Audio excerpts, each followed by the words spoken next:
Hello friends, hi అండి, నమస్తే.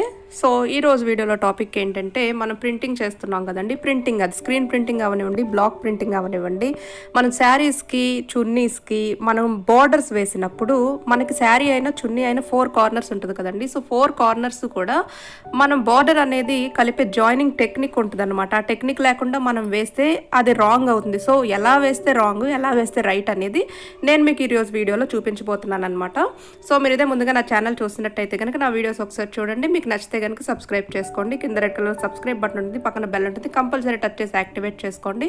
అప్పుడే నేను ఎప్పుడు ఏ వీడియో అప్లోడ్ చేసినా మీకు నోటిఫికేషన్ చూపిస్తుంది. వీడియోలోకి వెళ్ళిపోదాం.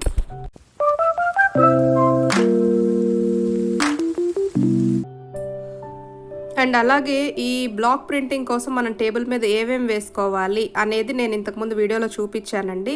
సో ఆ వీడియో లింక్ నేను డిస్క్రిప్షన్లో ఇస్తాను, చూడని వాళ్ళైతే చూడండి. ప్రతి వీడియోలో అది ఎక్స్ప్లెయిన్ చేయడం అంటే మనకు డ్యూరేషన్ కూడా పెరుగుతుంది, చూసి మీకు కూడా ఇంట్రెస్ట్ ఉండదు కదా, అందుకని. సో దీనికోసం మనకి ఏం కావాలంటే ఫస్ట్ కడీ బైండర్ని తీసుకోండి.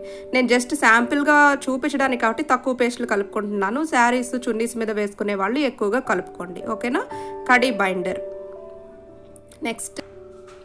నెక్స్ట్ నేను రిన్ బ్లూ కలర్ తీసుకుంటున్నానండి. కలర్ అనేది మీ ఇష్టం, ఓకేనా. మీరు ఏ కలర్స్ అంటే శారీస్ని బట్టి చున్నీస్ని బట్టి మ్యాచింగ్స్ అనేది తీసుకోండి, ఓకేనా. సో కలర్ ఏంటంటే మనం ఒకసారి కలుపుకొని చూసిన తర్వాత మనకి కావాల్సిన షేడ్ రాకపోతే ఇంకొంచెం ఎక్కువ డ్రాప్స్ అనేవి మనం యాడ్ చేసుకుంటాం అనమాట, okay. So next screen printing, block ప్రింటింగ్స్కి సపరేట్ ఫిక్సర్ ఉంటుందండి. ఫిక్సర్ కంపల్సరీ వేసుకోవాలి. టై అండ్ డై వాడే వాళ్ళకి సపరేట్ ఫిక్సర్ ఉంటుందన్నమాట, అది డై ఫిక్సర్, అది ఓకేనా. సో రెండు కూడా వేరు ఒకటి కాదు, అది గుర్తుపెట్టుకోండి. ఈ ఫిక్సర్ అనేది నేను జస్ట్ క్లాత్ మీద శాంపిల్ చూపిస్తున్నాను కాబట్టి ఒక 5 డ్రాప్స్ వరకు వేసాను. మీరు శారీస్ చున్నీస్ మీద వేసినప్పుడు ఒక 8 డ్రాప్స్ వరకు వేసుకోండి. వేసుకొని ఆ పేస్ట్ని చక్కగా ఇలాగ కలిపేసుకోండి.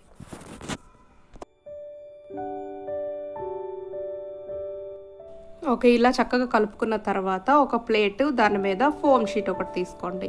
సో చూడండి, ప్రింటింగ్ వేసేది వైట్ క్లాత్, దాని కింద రగ్గులు వేసుకోవాలి, దాని కింద జూట్ వేసుకోవాలి. ఇదంతా కూడా నేను ఇంతకుముందు వీడియోలో చెప్పాను కదా. సో ఒకసారి ఆ వీడియోస్ చూడని వాళ్ళు, చూసిన వాళ్ళు అయితే అవసరం లేదు, ఓకేనా. ప్లేట్ మీద ఇలా ఫోమ్ షీట్ వేసుకుని, నేను చిన్న బ్లాక్ తీసుకుంటున్నాను అందుకనే స్పాంజ్ షీట్ అనేది కూడా చిన్నది తీసుకున్నానండి, ఓకేనా. సో బ్లాక్కి సరిపడా కలర్ అనేది ఈవెన్గా స్ప్రెడ్ చేసుకోండి. అంటే పైకి ముద్దల కింద ఉండకుండా చక్కగా అలాగే స్ప్రెడ్ చేసుకోండి నేను చూపిస్తున్న విధంగా.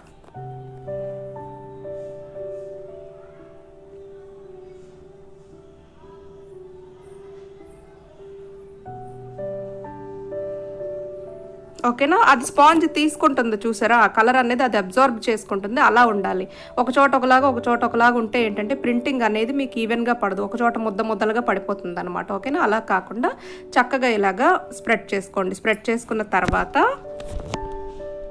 సో ప్రింటింగ్ కోసం ఈ బ్లాక్ తీసుకుంటున్నానండి. కార్నర్స్ ఏంటంటే మీకు చక్కగా కనిపిస్తుంది ఈ టైప్ బ్లాక్ అయితే ఈ మెటీరియల్స్ ఎవరికైనా కావాలంటే కనుక మెటీరియల్ సప్లయర్ నెంబర్ నేను కింద వీడియో డిస్క్రిప్షన్లో ఇస్తాను, చూడండి. వాళ్ళు ఈ ప్రతి మెటీరియల్ కూడా మీకు సప్లై చేస్తారు, ఓకేనా.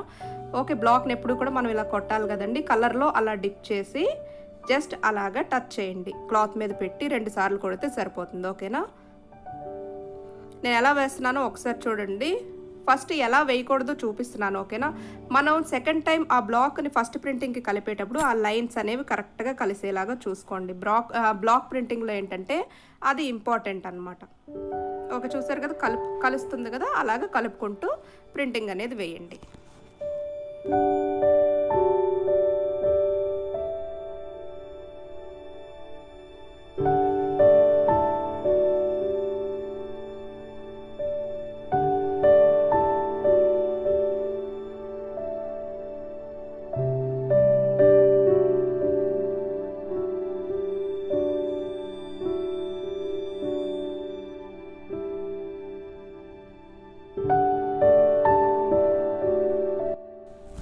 ఓకే, ఇప్పుడు ఇది శారీ అనుకోండి. శారీకి మీరు చివరికి వచ్చేసారు, ఓకేనా. కార్నర్ చివరికి వచ్చేసినప్పుడు మనకి ఏంటంటే డైరెక్షన్ మారుతుంది కదా. డైరెక్షన్ మారినప్పుడు బ్లాక్ మీద మీరు కలర్ అద్దుకొని చూడండి, నేను ఎలా చూపిస్తున్నానో చూడండి, దానికి కలిపి అలా వేసారనుకోండి, ఓకే, అది కంప్లీట్గా రాంగ్ అనమాట, ఓకేనా. దాన్ని రాంగ్ ప్రింటింగ్ అంటారు. మనం ఎప్పుడు కూడా కార్నర్స్ అనేవి అలా కలపకూడదండి, ఇది కంప్లీట్గా రాంగ్ పద్ధతి. మరి కరెక్ట్గా వేయాలంటే ఎలా వేయాలి, ఓకేనా, అది ఇప్పుడు చూపిస్తాను చూడండి.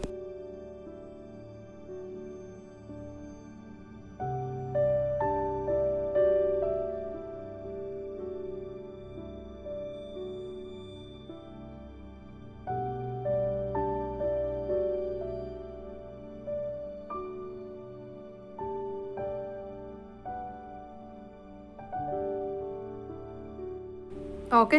చీరకైనా చున్నీకైనా కింద బార్డర్ వేసామనుకోండి, ఇప్పుడు మనకి కార్నర్ అనేది కంప్లీట్ అవుతుంది అనుకుందాం. సో, ఆ కార్నర్ అనేది ఎక్కడికుంటుంది చీరకైనా, చున్నీకైనా? నేను జస్ట్ ఒక లైన్ మీకు ఐడియా కోసం డ్రా చేస్తాను. ఓకే. అక్కడ వరకు మీ శారీ గానీ, చున్నీ గానీ ఉంది. ఓకేనా? ఇక్కడి నుంచి మనకి కార్నర్ అనేది ఇలా తిరిగిపోతుంది కదా! చివర 4 అంచులు ఉంటాయి కదండీ చీరకైనా, చున్నీకైనాను. ఓకేనా? అది అలా ఉంది. ఉన్నప్పుడు ఈ లైన్‌కి సెంటర్ ఏదైతే ఉందో, ఆ సెంటర్‌లో కూడా మీరు క్రాస్‌గా ఒక లైన్ అనేది డ్రా చేసుకోండి. యాక్చువల్‌గా ఇదేంటంటే ఈ బార్డర్ ఎంత వెడల్పు ఉందనే దానికి ఒక అంచనా కోసం. ఓకేనా? అంత వెడల్పు ఉంది కదా! అదొక పాయింట్. నెక్స్ట్ ఏంటంటే కార్నర్‌లో క్రాస్‌గా ఒక లైన్. ఆ లైన్ అనేది ఈ బార్డర్ విడ్త్‌కి సరిపోవాలన్నమాట. ఓకేనా? ఇలా గీసుకున్న తర్వాత ఇప్పుడు మనం ఏదైతే లైన్ గీసామో ఆ లైన్ మీద ఆ షీట్ అనేది అలా పెట్టండి. మీరు పెట్టే షీట్ ఏంటంటే మరీ పల్చగా పేపర్ లాంటిది పెట్టకండి, ప్రింట్ కిందకి పడిపోద్ది. కొంచెం దలసరగా ఉండే ఒక షీట్ ఏదైనా తీసుకొని అలా పెట్టండి. పెట్టిన తర్వాత ఓకే, ఆ షీట్ని కదలకుండా పట్టుకోండి. అది కదిలిపోయిందంటే మనకు ప్రింటింగ్ సరిగా పడదు కదా. స్పాంజ్లో బ్లాక్ని డిప్ చేసుకొని ప్రింట్ కంటిన్యూ చేయండి.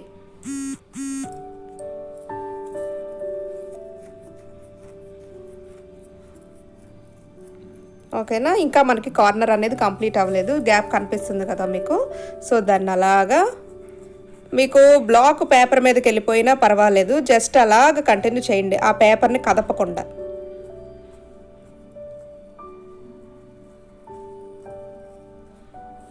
ఓకే, పెట్టారు కదండి. ఎక్కడైనా సరే ప్రింటింగ్ అనేది కరెక్ట్గా పడకపోతే బ్లాక్ని మళ్ళీ సేమ్ ప్లేస్లో అడ్జస్ట్ చేసుకుని మనం అలాగే పెట్టుకుని ప్రింట్ వేసుకున్నట్టయితే మనకు ప్రింట్ చక్కగా పడిపోతుంది అనమాట. ఓకేనా? సో కార్నర్ కూడా మనకి ఎలా వచ్చిందో చూడండి. షీట్ తీసేద్దాం. ఓకేనా? సగం మాత్రమే మనం అక్కడ వేసుకోవాలన్నమాట. ఫుల్గా ఎప్పుడు కూడా వేయకూడదు. అలా వేయాలంటే మనం ఒక లైన్ అనేది డ్రా చేసుకొని షీట్ కంపల్సరీ పెట్టుకోవాలి. సో ఇప్పుడు అటు కార్నర్ అటువైపుకి మనం డైరెక్షన్ మార్చుకోవాలి కదా. సో ఇప్పుడు ఏం చేయాలంటే ప్రింటింగ్ వేసుకోవడానికి మనం అలాగా ఒక్కోసారి ప్రింట్ వేసిన తర్వాత స్పాంజ్లో బ్లాక్ని డిప్ చేస్తూనే ఉండాలండి, అది మర్చిపోకండి. ఓకేనా? సో ఇప్పుడు మనం ఇటు పక్కకు వేద్దాం. ఎలా వేయాలి? ఇప్పుడు అదే షీట్ని తీసుకొని ఇందాక అటు పెట్టాం కదండి, ఇప్పుడు ఏంటంటే ఇటు పెట్టుకోవాలి. అదే క్రాస్లో ఆ షీట్ని ఇటు పెట్టుకోవాలన్నమాట. ఇటు పెట్టుకునేటప్పుడు చిన్నది కనిపించేలా పెట్టుకోండి. మీకు ఆ బార్డర్ ఉంది కదా, కనిపిస్తుంది కదా, చిన్నది కనిపించేలా పెట్టుకొని ఈ బ్లాక్ని ఆ లైన్స్కి కరెక్ట్గా అడ్జస్ట్ అయ్యేలాగా కరెక్ట్గా పెట్టుకోండి. ఓకేనా? సగం ఏంటంటే షీట్ మీదకి వెళ్ళిపోతుంది మీకు, మిగతా పార్ట్ అంతా కూడా కరెక్ట్గా కార్నర్ మీకు కరెక్ట్గా కలిసేలాగా పెట్టుకొని ప్రింటింగ్ అనేది వేసుకోవాలి. ఓకే, కరెక్ట్గా పడలేదు కలరు. సో అందుకని మళ్ళీ డిప్ చేసి సేమ్ అదే పొజిషన్లో ఆ బ్లాక్ని పెట్టి వేస్తున్నాను చూడండి.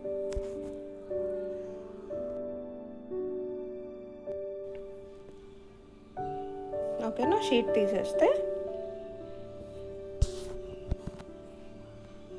ఓకే, మనకి ఇలా వస్తుందండి. పర్ఫెక్ట్గా కార్నర్ అయితే మనం జాయిన్ చేసే పద్ధతి ఇదనమాట.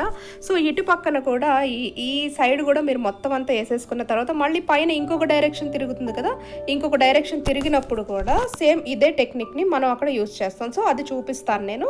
మీరు చక్కగా శారీస్ మీద, చున్నీస్ మీద ఇలాగ కార్నర్స్ ఏవైతే వస్తాయో అవి ఇలా కలుపుకోండి. ఓకేనా? సో చూడండి. ఓకే, ఇటు పక్కన మీకు సో అక్కడితో పై కార్నర్ అయిపోతుంది అనుకున్నప్పుడు సేమ్ అలాగే ఒక క్రాస్ బార్డర్ విడ్త్లో. ఓకేనా? ఒక క్రాస్. నేను జస్ట్ ఆ పై లైన్ అనేది మీకు చున్నీ అక్కడ వరకు ఉంది లేదా చీర అక్కడ వరకు ఉందని చెప్పడానికి మాత్రం గీస్తున్నానండి. సో ఆ లైన్ అనేది అలా పెట్టుకొని మళ్ళీ సేమ్ షీట్ని తీసుకొచ్చి మీరు ఎటు పక్కన వెయ్యాలో ప్రింటింగ్ అటు కాకుండా ఇంకొక పక్కన ఈ షీట్ని పెట్టుకొని మనం ప్రింటింగ్ అనేది వేసుకోవాలి.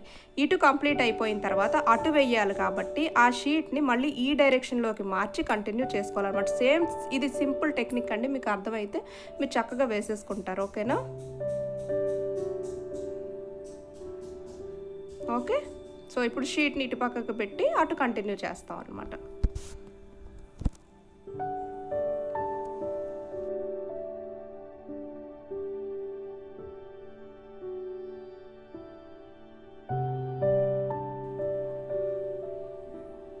ఓకే, సో ఇలాగా మీకు రెండింటికి తేడా తెలుస్తుంది కదండి. పైన వేసే పద్ధతిలో వేయకూడదు, కార్నర్ జాయినింగ్ టెక్నిక్ ఎప్పుడు కూడా మనం ఇలా వేసుకుంటాం అనమాట.